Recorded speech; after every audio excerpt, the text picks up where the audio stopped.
Wars fans, how's it going? My name is John and welcome to another episode. Today we're going to take a closer look at Star Wars Racer, Episode 1 Racer. To be more specific, this came out for the Dreamcast, the version I'm going to show you. Fantastic port to an arcade. It's one of my favorite Dreamcast games. It's one of my favorite Star Wars games out there. This is my first video game review on this channel, so I hope you guys enjoy. Thank you for subscribing, thanks for commenting, and thanks for your support. Let's take a closer look. Here we have the menu screen.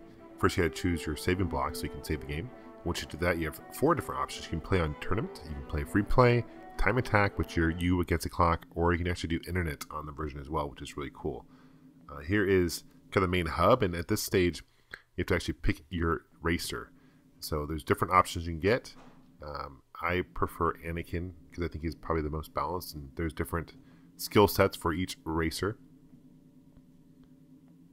And as you beat the races, you actually can unlock a new character. This is a really, really cool feature.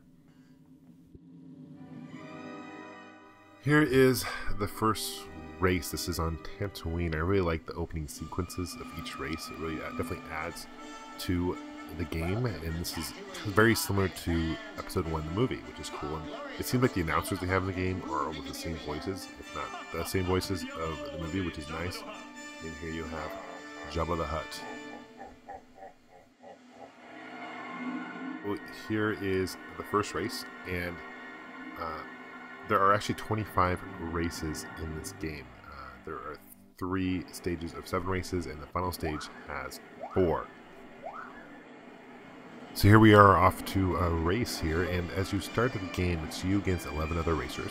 The bottom left corner of the screen is just seeing it there, and there is my energy for my engines. And as it's green, it means they're actually the best, and it becomes yellow and orange. Eventually red is the worst. And there is an option to repair it, but as you repair your pod race car, it actually slows you down. So definitely want to try avoiding hitting anyone.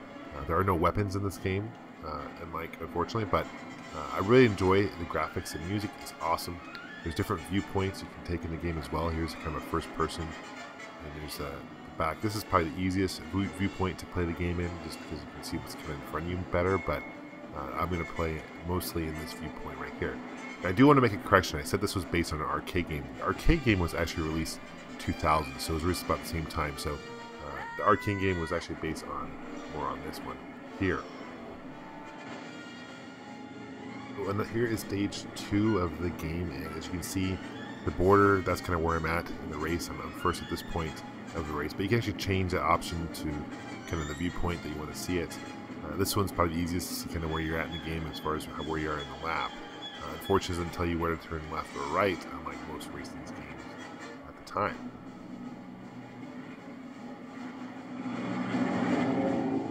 Here is the third stage. It's kind of a snow stage, and this actually gets pretty tricky because you have to worry about ice and all that. There's really some tight turns in this game. But I really like the different environments that each race is in. It's very unique for a racing game. Definitely one of my favorite aspects of the game, other than the music. I think is great. And actually, the graphics really hold up fairly well in this game as well.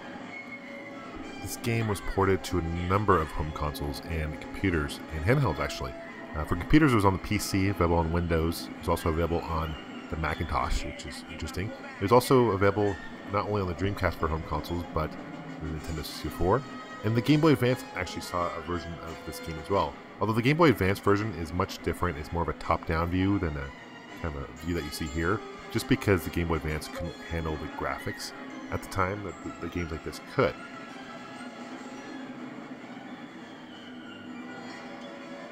Now, as I was mentioning, the arcade version was released in 2000, around the same time as this port right here, but there were only about 4 or 5 races on the arcade, and the arcade was ported by Sega. I remember playing that. It was a sit-down, and awesome. The controls were great, and it was a very unique arcade game at the time.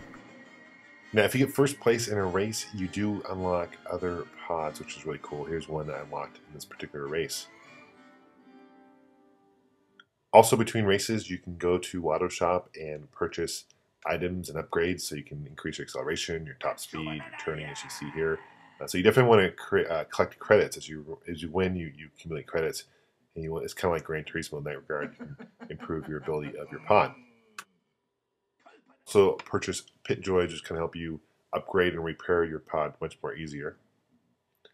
And you can also go to the junkyard and get scraps. You can trade in, and this is another option for improving your ability. Here's another opening scene to another race in the game. We'll check out. The graphics actually aged very well. Considering this game is 10 years old, I thought the graphics are pretty good in this game.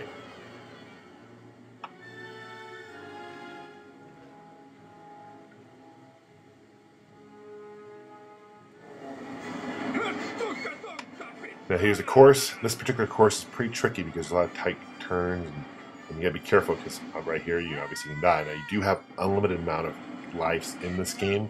However, when you die, it stops you momentarily, takes you time to accelerate, and that's why it's important when you do upgrades to really focus on your acceleration and your top speed. Obviously, your turning is a really important factor as well, because initially in this game, turning can be kind of tricky and the controls can be tricky, but in this particular course, you're underwater. It's kind of an aqua stage, which is really cool. A lot of tight, claustrophobic turns for sure in this particular race. You got to kind of know when to turn and how to turn in this game really well. Now we're on to our next course. This is another opening sequence to it, and you can never get enough of these opening sequences, especially the sound. And each course has kind of a host. And here's the course itself. There's these kind of weird gas things. You gotta kind of be careful, kind of blocks your vision, so you gotta be careful as far as where to turn. And it's kind of slick on that water there. I remember when this game first came out, I was really excited because I remember watching episode 1. I'm thinking to myself, wow, this sequence would make a perfect game, and sure enough, here it is. And I thought LucasArts overall did a pretty good job with this game. Like I said, the sound effects are great, the music's great, the graphics, considering it's 10 years old, haven't aged much at all, to be honest with you. And it's definitely a must-have for a Dreamcast to have it. Now, if you have a Nintendo 64 version, definitely get that as well. There's a jump you have to actually pull up in order to make that, so it's kind of a tricky jump, and it can kind of come up on you really, really quick. All the courses on the first stage of 7 courses you have to pass. This is probably my most favorite of the 7. I'll show you why. I love the opening sequence here. You're on this kind of mining colony.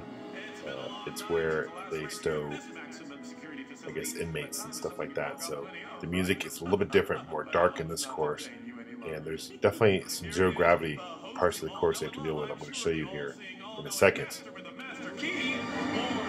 The part I was talking about the course, some zero gravity. You got to watch about these rocks and where you go. The music is the Darth Maul dual music, which really adds to this particular course. I really enjoy that. And this gets really tricky because you have to, obviously you got to watch for these rocks. And these rocks, you always die. There's different paths you can take too. A number of courses have that where you can choose your own path. Obviously I didn't choose the right path there. I got crashed. And you can actually look behind you. You see there.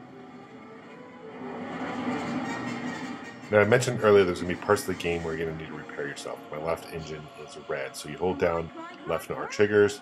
It's going to slow you down and it takes a couple minutes, but it does help you out. But if you have a significant lead, it's not a problem. But if you're actually behind or if you have a short lead, it could be an issue.